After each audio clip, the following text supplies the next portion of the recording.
UC में आपका स्वागत है। मैं हूं आपके साथ राशिद जहीर। दर्शकों, अमित शाह बार बार भोपाल जा रहे हैं। मध्य प्रदेश में चुनाव है। क्या ऐसा तो नहीं कि शिवराज सरकार पर कोई खतरा है? बुधवार की शाम में गए, बृहस्पतिवार को वापस आ गए, शुक्रवार को फिर गए, शनिवार को वापस आ गए, 30 तारीख में फिर दोबारा से उनका दौरा है। तो आखिरकार अमित शाह बार बार भोपाल क्यों जा रहे हैं?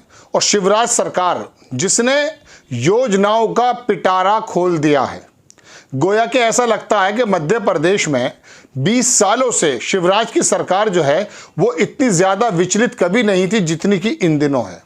मैं आपको बताना ये चाहता हूं कि दर्शकों के अमित शाह मध्य प्रदेश के चुनाव के मद्देनज़र जो ताबड़तोड़ दौरा कर रहे हैं, इसके बारे में अखबारों ने भी लिखा। और थोड़ा सा ये भी बता दूं मैं आपको कि मध्य प्रदेश में भारतीय जनता पार्टी में सब कुछ सही नहीं है। अभी कुछ दिन पहले आपको याद होगा, प्रधानमंत्री जी मध्य प्रदेश गए थे, सामने पड़ गए शिवराज, मंच पर थोड़ा सा चेहरा को घुमा करके साइड चले गए। जब इसे कयास लगने लगा था कि सब कुछ सही ठीक नहीं लग रहा है इन दो शीर्ष नेताओं के बीच में। अब अमित शाह वहां बार बार क्यों जा रहे हैं? मध्य प्रदेश की स्थिति क्या है और आने वाले वक्त में चुनाव में क्या क्या मामले बन सकते हैं? और एक पहलू मैं आपके सामने ये भी रखने की कोशिश करूंगा कि क्या ऐसा तो नहीं कि शिवराज अगर 5वीं बार मुख्यमंत्री बन गए तो आने वाले वक्त में यानी कि 2024 में अगर एनडीए को कुछ सीटें कम आई तो वो 2012 में जो अडवाणी जी ने कहा था कि मध्य प्रदेश को बीमारू प्रदेश से बाहर निकाल कर जो शिवराज आए हैं, इन्होंने भी काफ़ी अच्छा काम किया है, कहीं वो दावेदार तो ना बन जाए।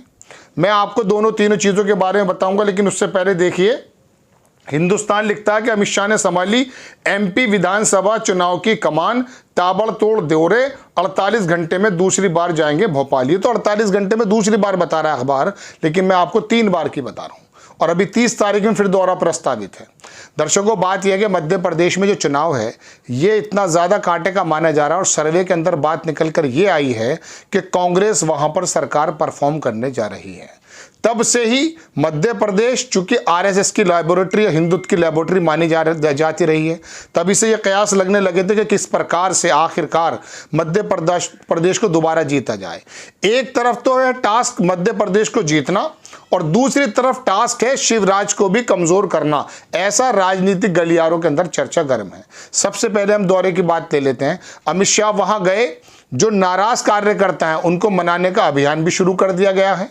टिकट के बारे में भी कहा कि जो भी इंपॉर्टेंट व्यक्ति हैं, परिवारवाद को हटा करके पूर्व मंत्री भी अगर हैं, उनको टिकट देने में कोई भी हिचक नहीं होगी।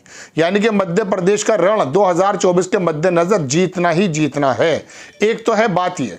दूसरी बात यह है कि शिवराज सरकार भी कुछ थोड़ी ऊहापोह की स्थिति में है।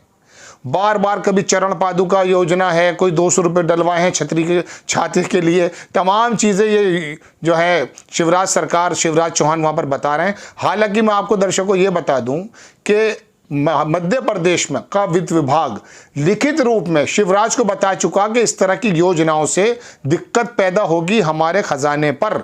शिवराज ने कह दिया हम ले आएंगे पैसा। 3,20,000 करोड़ रुपया कर्ज है मध्य प्रदेश पर। दर्शकों, 20,000 करोड़ रुपया पर मंथ ब्याज पे जाता है, लेकिन उसके बावजूद भी फ्री 20 के बारे में जो कहते थे प्रधानमंत्री जी, मध्य प्रदेश में ताबड़तोड़ योजनाएं दी जा रही हैं, लेकिन स्थिति वहां की बिल्कुल डिफरेंट है।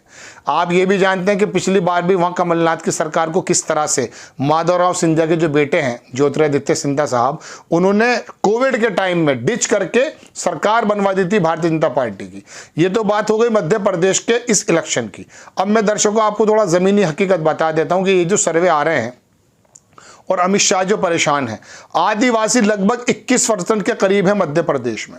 आपको वो घटना भी याद होगी कि एक आदिवासी के मुंह पर पेशाब किया गया। ये बात दीगर है कि उस आदिवासी को बुला करके उसके चरण पादुका धोई गई, उसके चरण धोए गए, तमाम चीज़ें हुई हैं। ये बात भी अलग है कि वो बाद में बताया गया कि वो आदिवासी कोई और था। तो 21% आदिवासी और 15% के करीब मत दलित, ये दोनों वर्ग दर्शकों ऐसे हैं जो इन दिनों भारतीय जनता पार्टी से नाराज बताए जाते हैं। और लगभग 7-7.5% के करीब अल्पसंख्यक हैं। अगर इन तीनों को आप मिला दें, 21 और 15, 36 और 7, लगभग 43%। इसमें से 10% भी आप घटाएंगे तो 35% वोट तो कांग्रेस का ये पक्का मान लीजिए। और इसके अलावा कमलनाथ की जो सरकार ने वहाँ काम किए थे, कमलनाथ की जो वहाँ पर मकबूलियत थी और शिवराज की एंटी कंबेंसी जो है, ये तमाम चीज़ें मिल करके कांग्रेस के पक्ष को मजबूत करती हैं। अब तीसरा पहलू मैं आपको वो बताना चाहता हूँ कि शिवराज सरकार अगर बहुमत में फुल तरीके से आ जाते हैं तो 5वीं बार की ये हिस्ट्री अगर शिवराज चौहान रच देते हैं, पर वहाँ के चीफ मिनिस्टर बन जाते हैं, तो ये एक बहुत बड़ा ऐसा मामला होगा कि अगर 2024 में 70-80 सीटें कम आ गई, जैसे CSDS ने पहले बताया था, मैं लोकसभा की बात कर रहा हूँ, उस समय शिवराज का चेहरा बहुत प्रमुखता से सामने आ सकता है। एक परेशानी तो ये बताते हैं राजनीतिक जो पंडित हैं, इसी वजह से अमित शाह चाहते तो ज़रूर हैं कि मध्य प्रदेश जीता जाए, लेकिन इस प्रकार से जीता जाए कि अगर जीता जाए तो अमित शाह का नाम आए कि अमित शाह ने कमान संभाल ली और मध्य प्रदेश के अंदर हालात बदल कर रख दिए हैं, और अगर सरकार आए भी तो थोड़ी कमजोरी हालत में आए, जिस प्रकार से आपने उत्तर प्रदेश में देखी थी।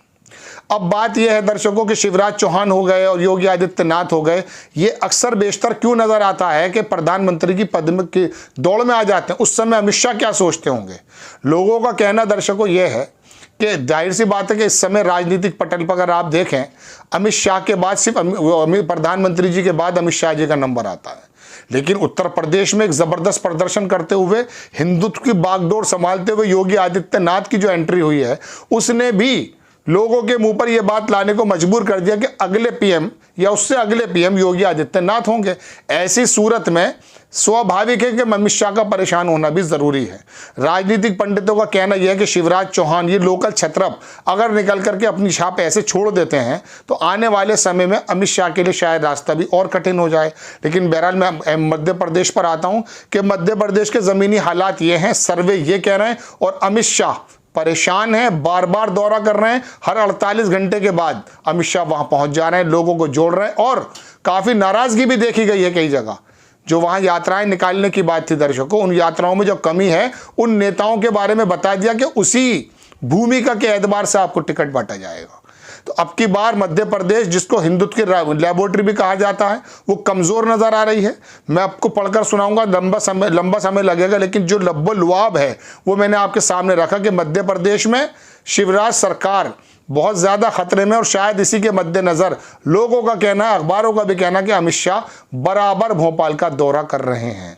आपको खबर कैसी लगी अपनी राय कमेंट्स बॉक्स में ज़रूर दीजिए। चैनल को सब्सक्राइब कीजिए, शेयर कीजिए। नेक्स्ट टाइम मैं किसी खबर के साथ आता हूँ। जय हिंद।